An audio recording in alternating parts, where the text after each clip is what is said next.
How to record a video on Loom. Want to share a quick video instead of typing a long message? Loom lets you record your screen, your face, or both, and share it with one link. Let me show you how in under 2 minutes. I am Daniel. Let us get straight into it. Step 1. Go to Loom.com and create your free account. Sign up with Google or your email. It takes less than a minute. Step 2. Download the Loom app from the Google Play Store or Apple App Store on your phone.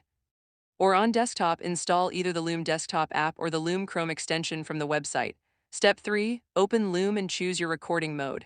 Camera only records just your face. Screen and camera records your screen plus your face at the same time.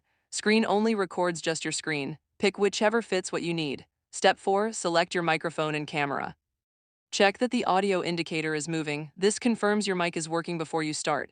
Step 5. Tap or click the red Start Recording button. A 3-second countdown gives you time to get ready, then just talk and record naturally. Step 6. When you are done, tap Stop Recording.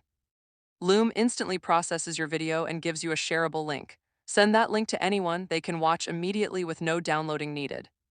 Pro tip: move your camera bubble to a corner of the screen so it never blocks what you're showing. Bottom right or bottom left works best for most recordings. And that is it. Download Loom, pick your mode, hit record, and share your link. Done in seconds. If this helped, hit that like button and subscribe for more quick app tutorials. What will you use Loom for first? Drop it in the comments. It has been Daniel. See you in the next one.